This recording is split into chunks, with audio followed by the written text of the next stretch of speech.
Bapa yang baik, kembali kami bersyukur atas segala anugerah kemurahan-Mu. Terima kasih atas kesempatan hari ini kembali kami boleh bersekutu di tempat ini Tuhan, dengan segala keberadaan kami. Biarlah Tuhan Kau mengurapi setiap kami. Kami mau belajar firman-Mu, beri kami kehausan, kelaparan. Biar kami buka hati, kami mau belajar bersama, supaya kami mengerti kebenaran-Mu, mengerti kehendak-Mu dalam hidup kami. Terima kasih Bapa, urapi hamba-Mu, sehingga kebenaran-Mu bisa disampaikan bagi kami saat ini. Terpujilah nama-Mu, kami serahkan pemberitaan firman Tuhan dalam tuntunan Roh Kudus. Haleluya, bersama kita katakan amin. Kita beri tepuk tangan. Shalom. Shalom. Apa kabar hari ini? Sehat? Sehat? Ada yang tidak sehat? Saya sehat Pak, cuma dompetku kurang sehat. Siapa tahu kalau ada dompet yang kurang sehat, maka disehatkanlah sendiri. Ganti dompetnya. Kalau nggak sehat-sehat, nggak usah pakai dompet. Iya kan? Bener nggak? Dompetnya semua sehat?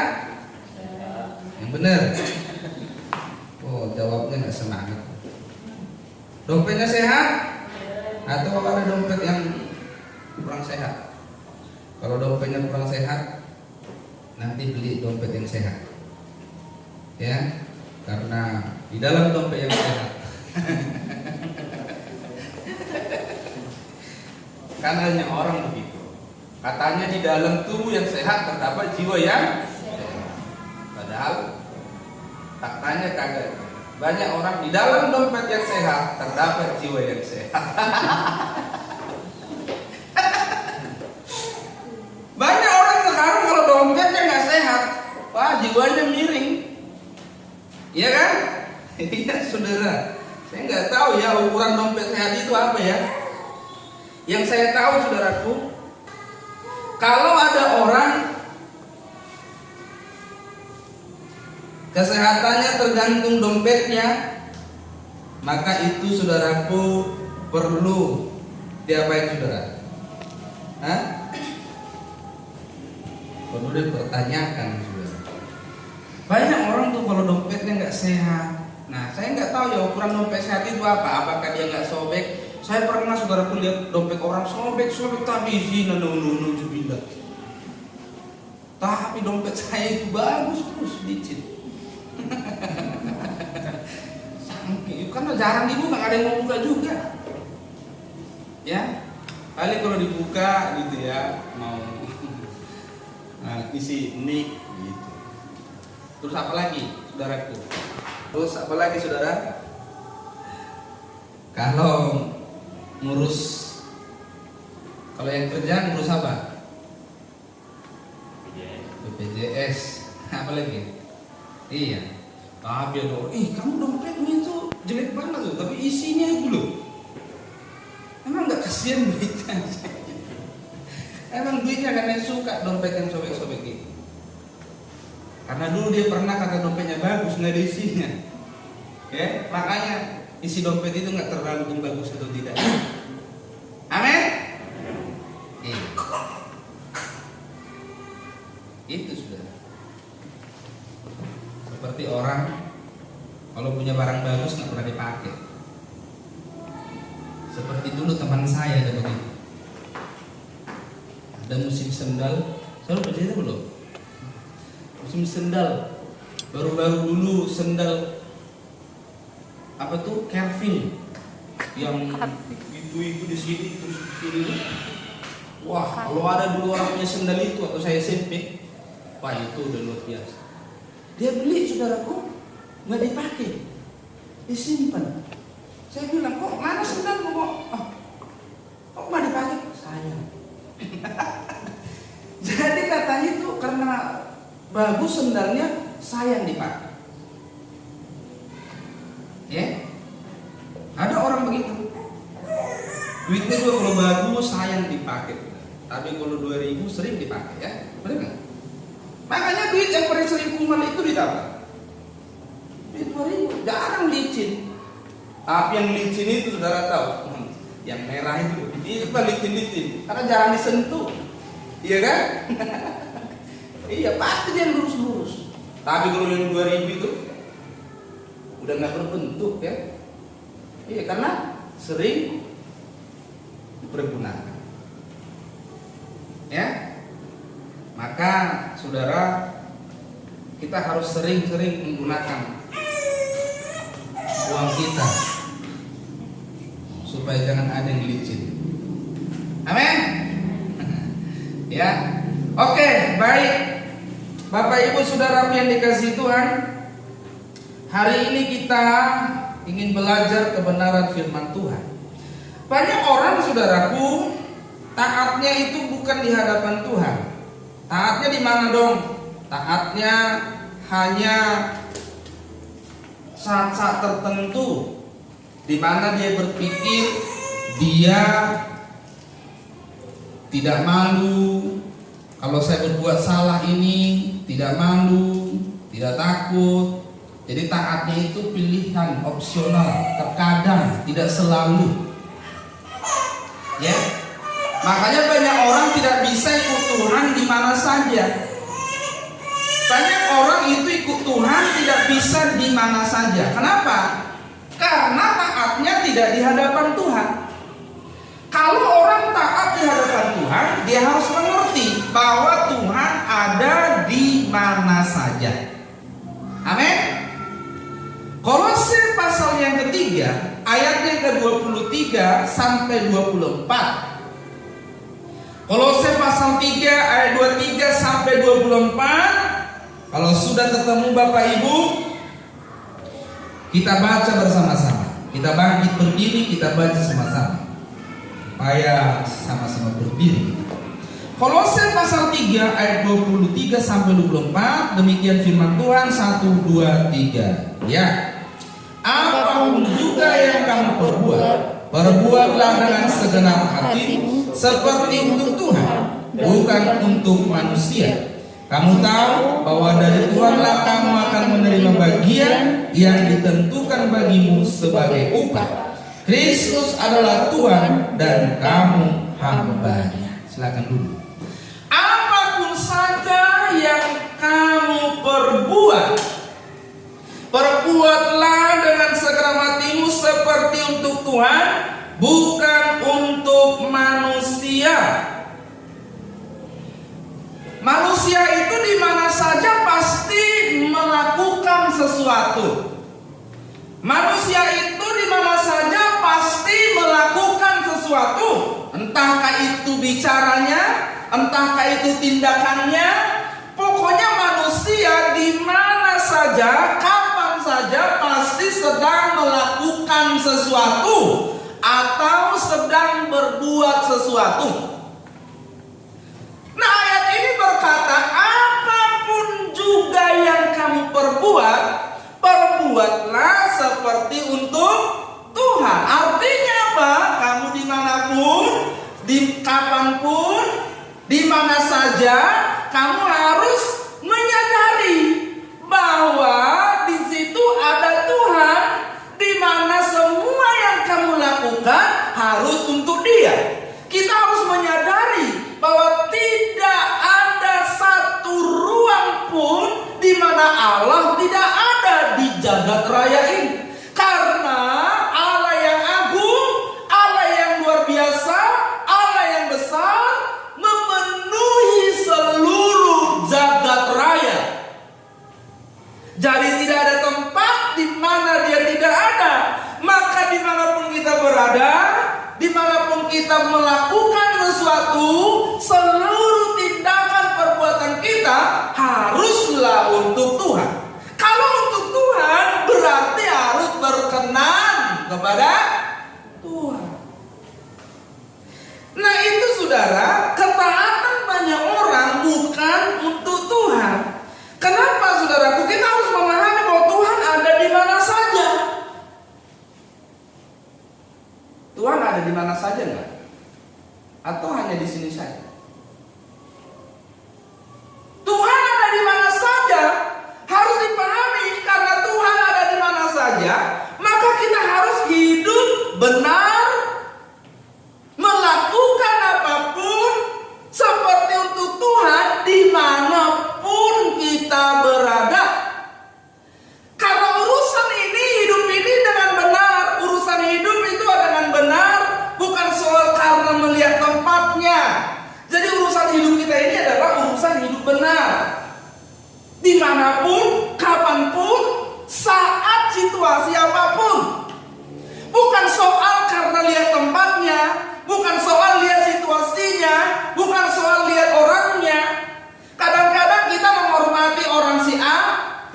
menghormati si B. Kadang-kadang kita menghargai si A, tidak menghargai si B. Kenapa? Karena kita lihat orang untuk bertindak.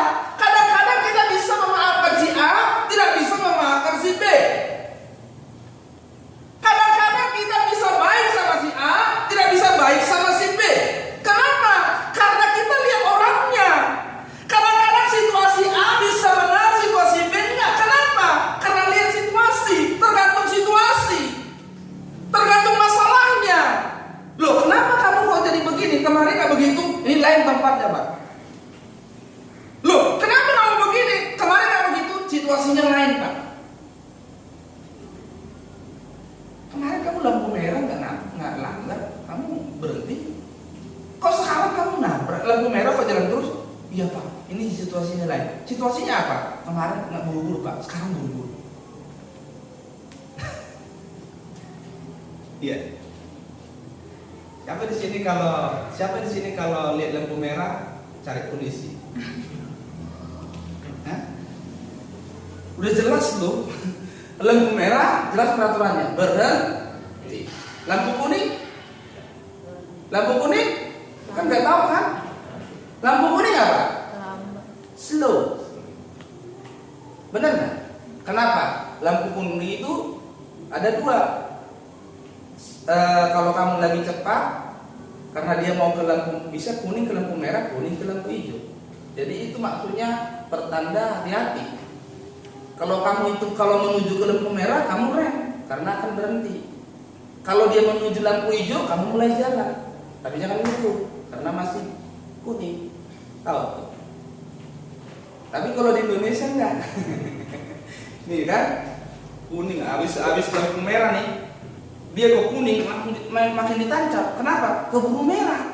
Padahal itu maksudnya itu apa? Rem karena udah mau merah. Bener nggak? Kecuali kuningnya itu mau ke hijau. Kalau kuningnya mau ke hijau, gas. Kan di situ banyak orang tabrakan. Dari kuning ke merah, tancap gas nggak keburu. Dia mau ngerem udah kepalang tanggung. Yang dari sana udah maju. Udah deh. Terus begitu tabrakan, apa katanya?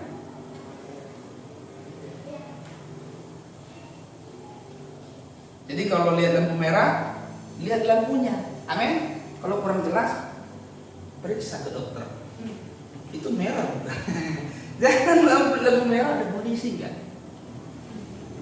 Gak ada, tahu polisi udah naik di bonceng sama dia. Udah pinggir. Iya kan? Seperti ada cerita. Lampu merah terobos. Polisi depan. Prit. Selamat siang Pak. Selamat siang. Kalungnya pakai salib kayak gini. Alkitabnya ditempel ini. Bapak nggak lihat lampu merah? Kok Bapak nyelonong terus nggak lihat lampu merah? Lihat Pak. Loh, Bapak kenapa terus? Saya nggak lihat Bapak. Aduh. Kenapa? Manusia itu takutnya lihat situasi, nggak takut loh sama Tuhan.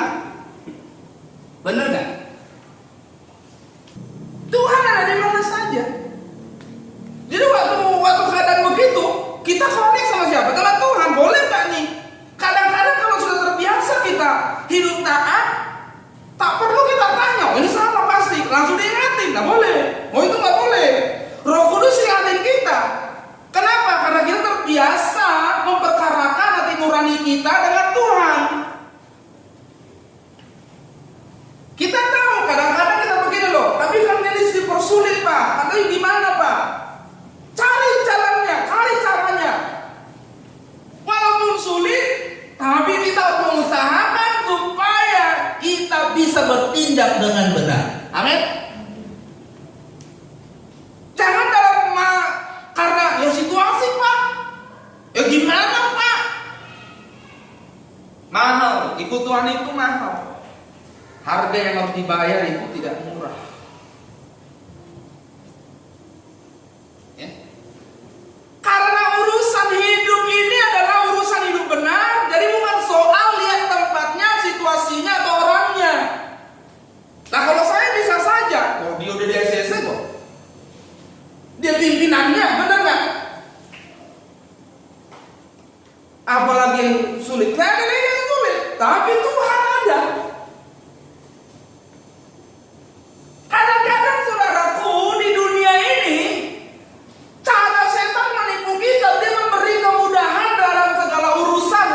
Tuhan Yesus dalam masa menjalani puasa selama 40 hari. Sulit nggak bagi dia merasakan laparnya? Sulit. Tapi di saat sulit dan merasa lapar begitu, ada tawaran untuk meringankan kelaparannya. Setan bilang apa? Jadikan batu itu jadi roti. Kamu kan Tuhan, jadi kau bisa menjadikannya daripada kau lapar begitu. Setan menawarkan kemudahan.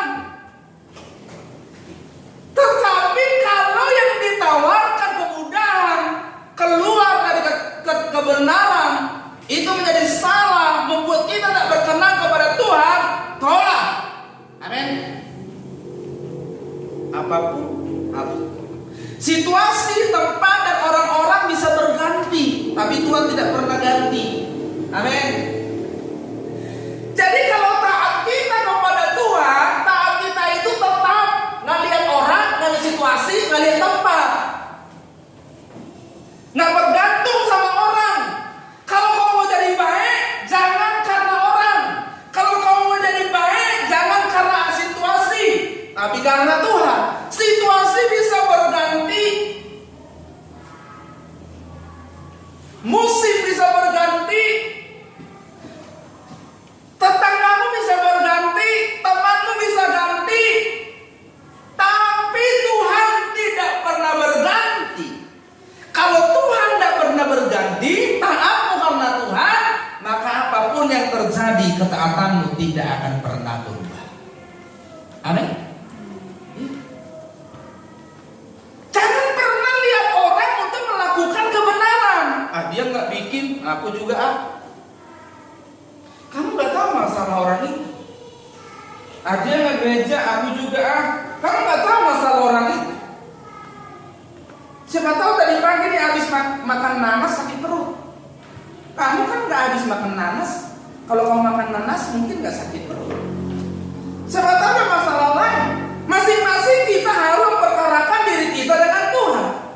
Tuhanlah ukurannya, Tuhanlah pegangannya, bukan situasi, bukan tempat, dan bukan orang.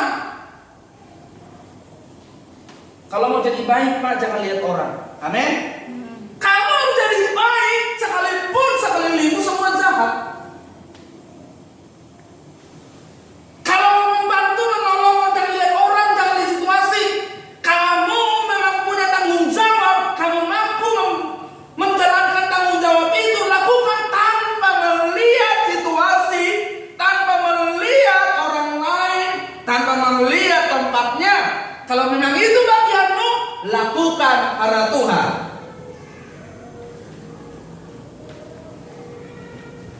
Amin.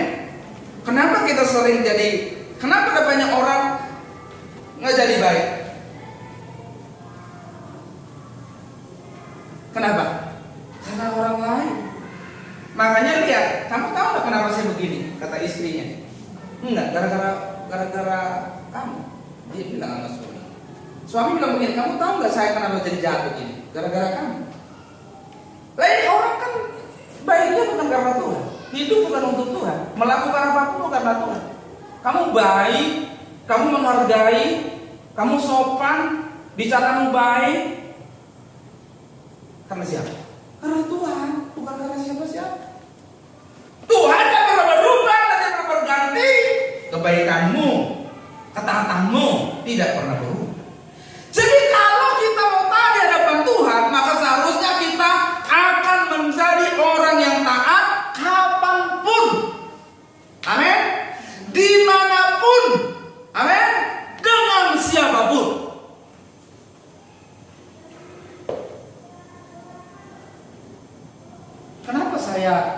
Kenapa saya takut melukai istri saya? Bukan karena dia. Kenapa istri saya takut melukai saya, mengkhianati saya takut mengkhianati? Karena Tuhan. Benar nggak? Istri nggak bisa jaga suami, suami nggak bisa jaga istri. Tapi Tuhan ada di mana saja. Kalau kita menghayati itu, di mana saja kita jadi orang taat, kapan saja akan menjadi orang benar. Ya. Jadi Tuhan ada di mana saja. Ada di sampingmu nggak? Ada. Di saat yang sama dia ada di samping. Makanya banyak orang bingung kan. Ada pertanyaan begini, Pak, ya Tuhan kan ada satu. Nah, terus waktu kita berada di gereja, dia hadir nggak di sana? Iya. Terus ada orang ibadah di rumah, ada orang yang ibadah di kampung, ada orang ibadah di kota lain. Tuhan ada hadir nggak di sana? Iya. Tapi Tuhan satu nggak, Pak? Iya. Kok Tuhan ada di mana-mana? Jawabnya gimana?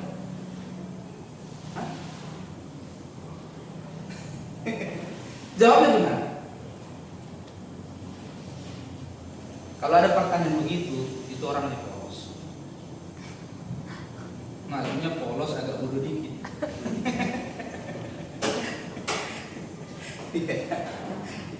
Iyalah, polos agak bodoh dikit. Berarti dia belum belajar. Begitulah tuh. Cuma satu, tapi di semua tempat ya. Kenapa? Karena dia lebih besar dari jagat raya ini. Makanya di mana saja dia ada hadir. Rohnya memenuhi seluruh jagat raya.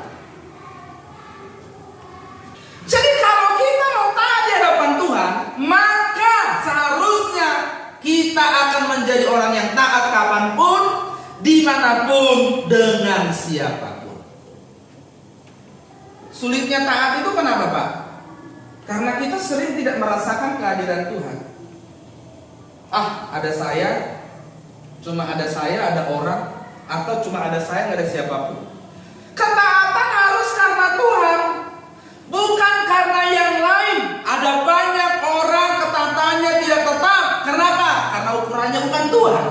Saya bilang tadi begini, orang bisa berubah, situasi bisa berubah. Apakah ketaatanmu kepada Tuhan berubah? Apakah sikapmu kepada Tuhan berubah? Ada banyak orang ketaatannya tetap berubah-ubah.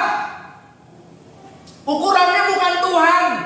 Orang seperti ini akan berubah seiring dengan situasi yang berubah.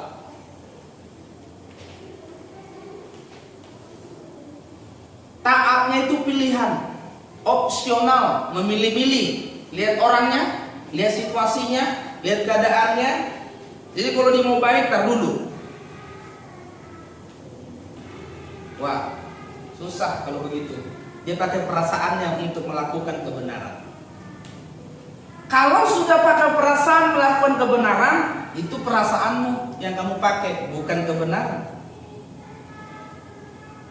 Abang, bawa anakmu persembahkan, sembelih.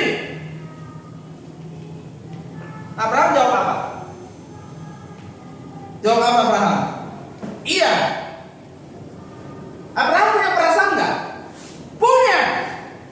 Pakai perasaan kan dia meresponi kebenaran? Tidak. Karena dia tahu ketaatan kepada Allah bukan situasinya. Dia nggak bilang begini, kalau yang lain Tuhan minta aku kasih, kalau yang ini tidak. No.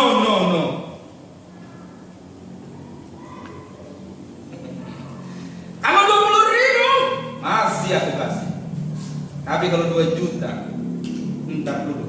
Aku 2 puasa dulu. 2 puasa pun dia udah tetap aja main perasaannya. Iya kan? Makanya ada banyak orang tidak ada gunanya tanya Tuhan karena sudah dominan perasaannya. Benar nggak? Makanya biasakan bertanya kepada Tuhan sebelum kamu menggunakan perasaanmu. Benar nggak? Iya. Makanya lihat aja cewek, cowok, kalau dia sudah duluan jatuh cinta sama perempuan atau sama laki-laki, nggak ada gunanya dibungkit. Udah duluan jatuh cinta. Nanti Tuhan bilang bukan itu, tapi aku sayang. Bukan itu, tapi dia ganteng. Bukan itu, tapi dia cantik. Maksudnya apa? Ntar kalau aku lepas, masa yang lain yang dapat. Nggak begitu. Maka firman itu berkata, seharusnya kamu berkata, jika Tuhan menghendakinya. Susah, makanya kalau anak muda seperti yang banyak di film-film. Kalau sudah jatuh cinta duluan, baru tanya bapaknya, itu repot itu ngurus itu. Iya, repot. Ngerjain tugas lah, ada ekstrakurikuler lah, mulai. Iya.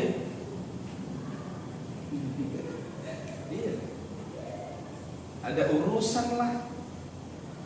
Pokoknya mulai jadi orang asing dia. Iya.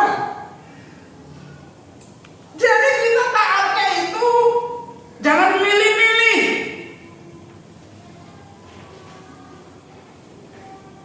Jangan lihat orangnya. Makanya saudaraku, waktu Yesus datang, korban Tuhan Yesus itu membuat manusia semua sama derajatnya di hadapan Tuhan. Kalau dulu saudaraku, di zaman perjanjian lama, ya, itu ada tingkatan-tingkatan, kasta-kasta. Mulai dari kasta tertinggi sampai kasta terendah, orang miskin sampai kasta budak. Di zaman perjanjian lama, budak itu tidak punya hak. Tidak punya hak. Jadi yang punya hak di atas dia adalah tuannya. Ya, tuannya juga. Makanya dulu Paulus waktu melayani, dia memenangkan seorang budak. Karena budak ini lari dari rumah tuannya. Rupanya tuannya ini pun, yang orang kaya ini juga sudah dimenangkan oleh Paulus melalui pelayanannya. Lalu budak ini lari, ketemu Paulus, dilayani Paulus lagi, dia bertobat. Paulus tahu hukum pada saat itu seorang budak yang lari dari rumah tuannya, itu bisa dihukum mati.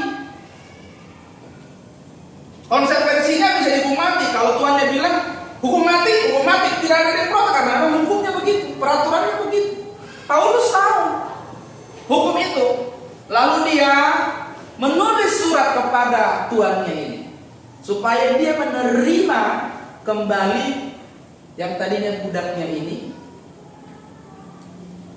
menjadi saudara dalam Kristus, bukan lagi sebagai budak. Makanya dalam Kristus itu tidak ada kasta-kasta, tidak ada ke orang kaya, ke orang miskin, tidak ada ke orang berpangkat atau tidak berpangkat. Semua sama derajatnya di hadapan Tuhan. Amin. Kita harus menghargai semua orang sama. Makanya di gereja tidak boleh ada dibeda-bedakan. Entah kau orang kaya, setengah kaya, atau miskin, setengah miskin. Semua sama, tidak ada perlakuan istimewa. Yang membedakanmu di hadapan Tuhan adalah ketaatanmu. Amin.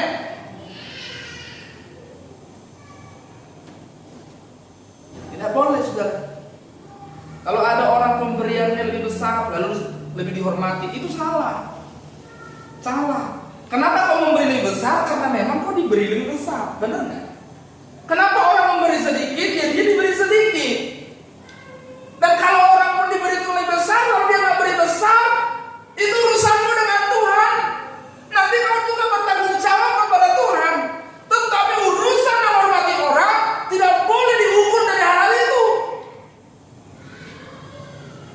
Nah, boleh di gereja itu kalau orang kaya disambut lebih hormat, kursinya beda, ya enggak?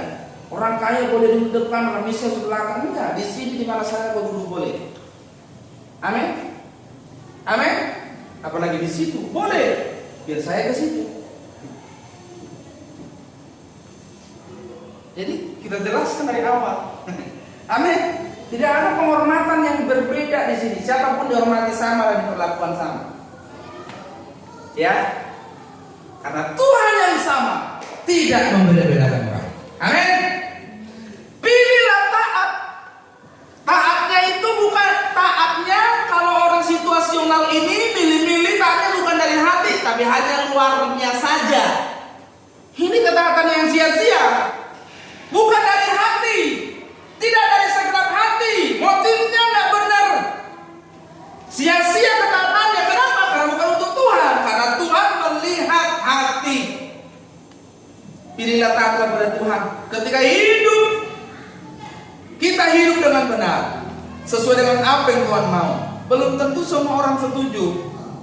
Belum tentu orang semua sepaham dengan apa yang kita hidupi. Tetapi dalam kondisi ini kita tidak boleh memilih netral. Ingat, anak Tuhan itu tidak boleh abstain. Anak Tuhan tidak boleh pilih netral. Anak Tuhan tidak boleh suam-suam kuku. Kamu harus pilih mau hidup benar atau tidak. Kamu tidak boleh antara benar antara salah. Kamu harus memilih. Maka firman Tuhan berkata, kamu nggak panas, kamu nggak dingin, kamu suam-suam kuku, alias netral. Nggak memilih hidup benar atau nggak membuat pilihan, kamu sama saja tidak memilih hidup benar.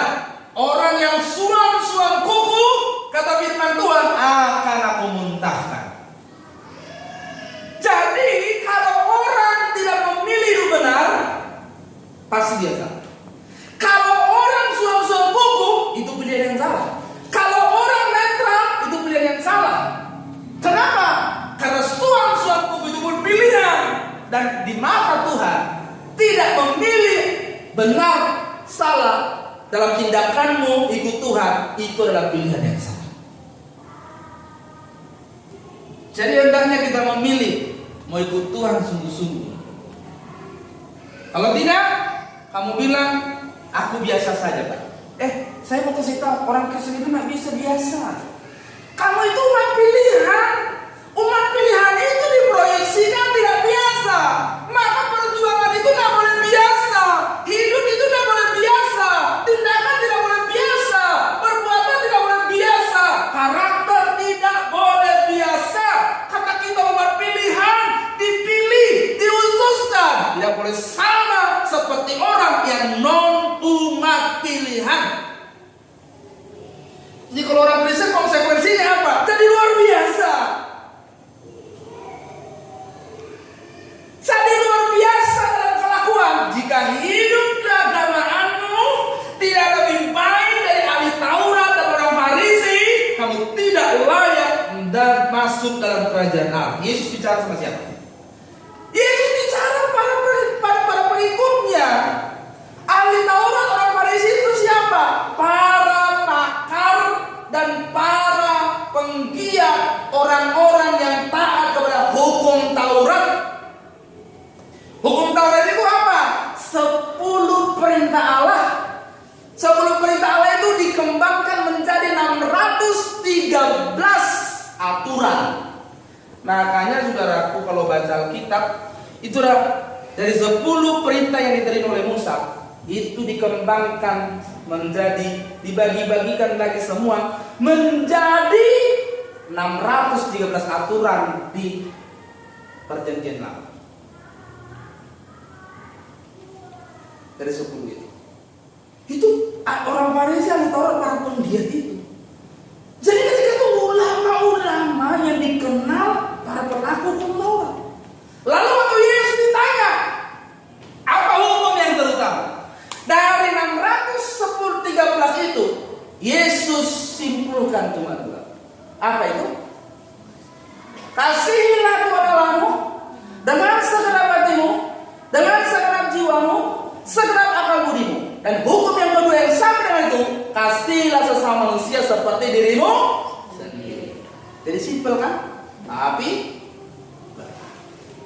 jadi Alkitab ini cuma itu toh. Inti Alkitab ini cuma itu, 2 hukum itu.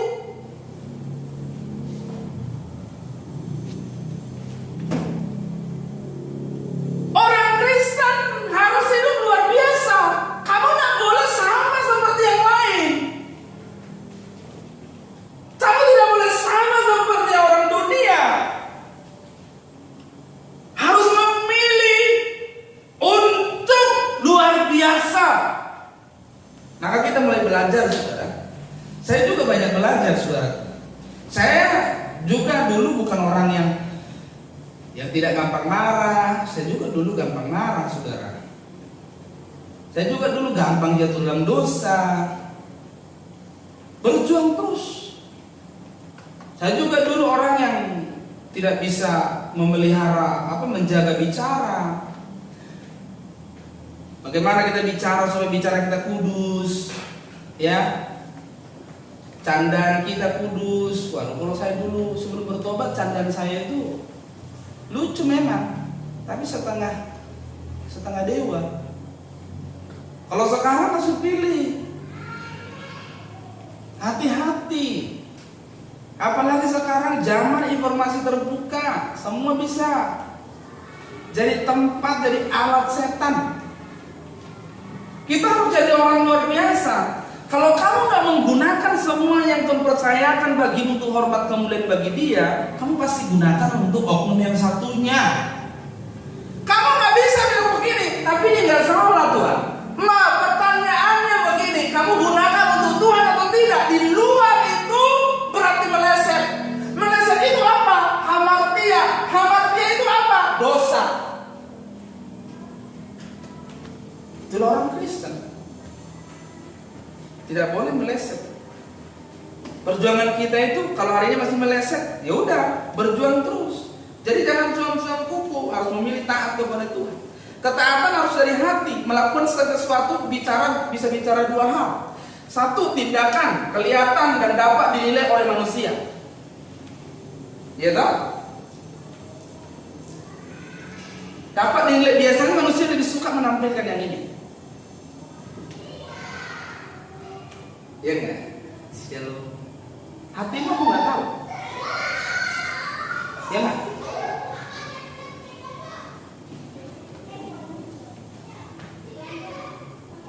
Bisa bicara dua hal, ketaatan harus dari hati. Melakukan sesuatu bisa bicara dua hal. Satu, kelihatan. Dan biasanya manusia lebih suka yang ini. Lebih suka menampilkan ini. Seperti ahli Taurat orang Farisi itu, mereka suka berdoa di tikungan-tikungan jalan raya, di persimpangan jalan. Mereka suka menunjukkan penampilan luarnya yang ditegur oleh Tuhan Yesus. Bukan luarnya, tapi dalamnya. Karena mereka suka menampilkan jubah-jubah yang panjang supaya kelihatan alim. Tapi Tuhan Yesus bilang apa? Hatimu yang penting, dalamnya yang penting. Makanya dia bilang, jangan seperti ahli Taurat orang Farisi. Apa katanya? Seperti kuburan yang dicap putih di luarnya, tapi dalamnya tulang belulang. Luarnya manis, luarnya bersih, dalamnya busuk dan kotor, kata Tuhan. Kenapa? Karena manusia sering kelihatannya tampil baik, tapi hatinya, motivasinya nggak benar. Dan manusia lebih sering menampilkan yang ini. Ini bisa menipu, saudara. Maka kita harus memperkarakan hati kita. Harus memperkarakan nih niatnya benar nggak? Maka agama kita ini adalah agama batiniah. Urusannya hati yang benar pasti keluar benar. Jangan sampai keluar benar tapi bukan dari hati yang benar. Makanya Yesus berkata, saudara, kalau hukum Taurat berkata apa? Mata ganti mata, gigi ganti gigi. Benar nggak? Iya kan? Kalau orang membunuh itu harus secara fisik, ambil pisau membunuh, baru itu bisa ditangkap, dikatakan membunuh. Kalau orang berzina harus ketangkap basah secara fisik, ada orang berzina. Tapi kata Tuhan Yesus apa? Kalau kamu membenci saudaramu, kamu sudah membunuh. Kamu sudah seorang pembunuh. Kalau kamu mengingini milik saudaramu, kamu sudah mencuri. Itu dosanya di mana? Bisa nggak dibuktikan itu di hukum positif di negara kita? Orang belum bertindak kok, baru di hati.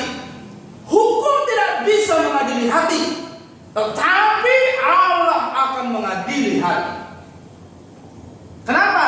Karena Allah lah yang tahu isi hati. Amin. Itu sebabnya harus jaga. Melakukan sesuatu bisa bicara dua hal. Satu, tindakan, kelihatan. Biasanya manusia lebih suka menampilkan. Yang kedua, motivasi. Ini yang penting. Tidak dapat dilihat atau dinilai manusia, tetapi diketahui oleh Tuhan. Jadi yang penting itu Tuhan tahu, bukan manusia tahu. Yang kita harus jaga perasaan Tuhan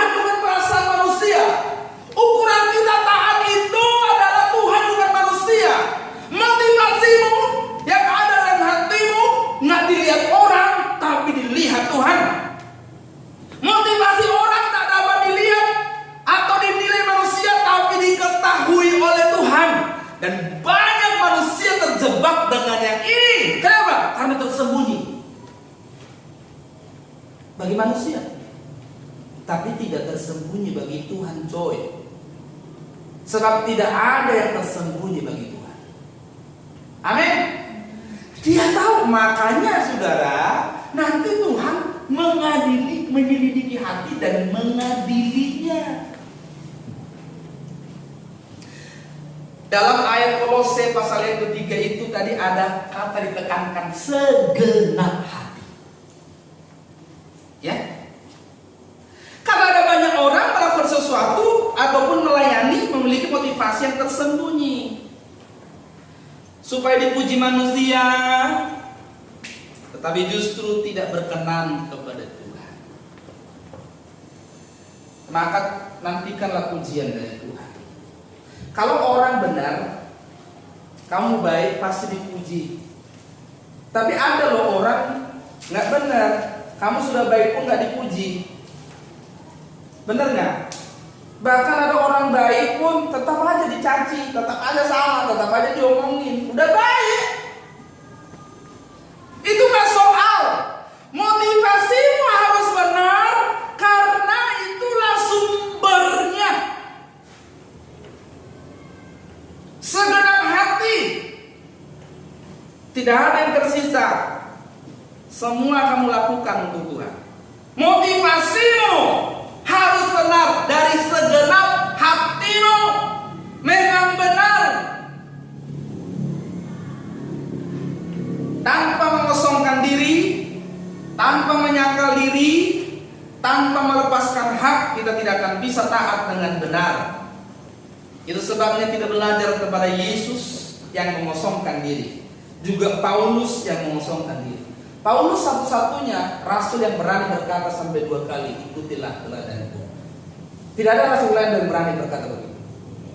Paulus, kenapa? Karena memang dia benar-benar mengikuti teladannya Tuhan Yesus. Jadi Paulus itu luar biasa, saudara. Dia orang pintar, ya. Dia menguasai hukum Taurat, kitab Perjanjian Lama dia menguasai. Tetapi di sisi lain, saudaraku, dia orang yang sungguh-sungguh radikal mengikuti Yesus. Makanya dia mengosongkan diri, menyangkal diri, melepaskan hak. Dia pernah bicara begini, kalau untuk bermegah, aku harus lebih bermegah. Aku ini orang Yahudi asli, dari suku Ibrani, dari suku Benyamin. Dalam hal melakukan hukum Taurat, nah ini lagi kalimat-kalimat Paulus itu. Aku tidak percaya. Ini coba. Makanya banyak para teolog mengartikan ini Paulus tidak sombong atau gimana. Padahal firman Tuhan berkata tidak ada seorang pun yang bisa melakukan hukum Taurat. Paulus bilang apa? Dalam hal melakukan hukum Taurat, aku tidak percaya. Coba. Kalimat yang kedua yang dia keluarkan adalah yang sama itu apa? Kepada orang Kristen setelah dia bertobat, ikuti teladan. Kita belum berani ngomong gitu, ya kan? Ikuti teladanmu. Dalam hal kelakuan, aku penganiaya jemaat. Jadi aku ini orang hebat, orang besar. Kalau mau bermegah, kalau mau sombong, aku orang pintar, berpendidikan, punya kedudukan. Aku ini anggota mahkamah agama. Orang Farisi, ahli Taurat. Sudah tahu apa bedanya ahli Taurat orang Farisi? Dalam kitab kan ada dua itu sering muncul ya. Ya enggak? Ahli Taurat, orang Farisi, tahu apa bedanya?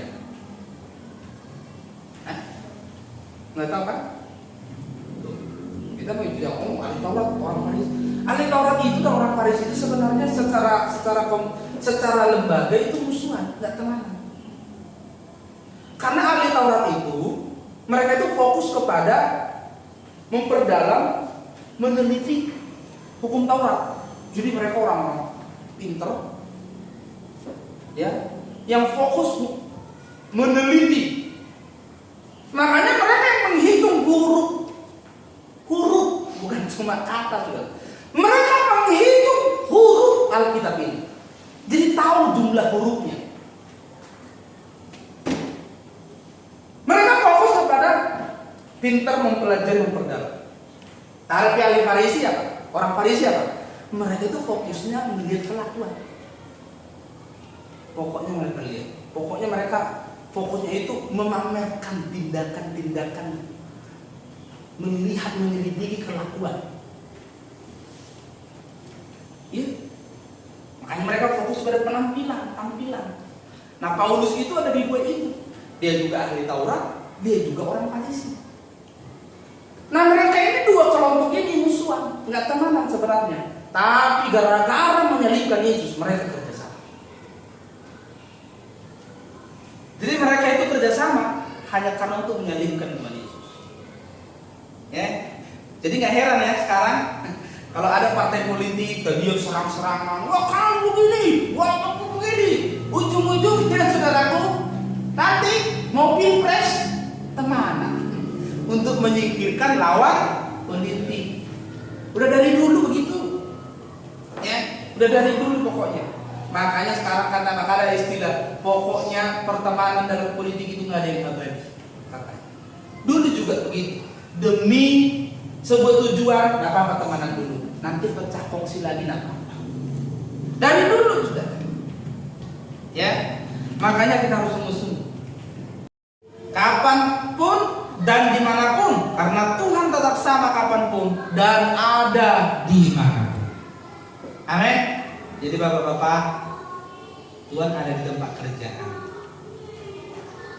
Ibu, Tuhan ada di dapur. Tuhan ada di kamar.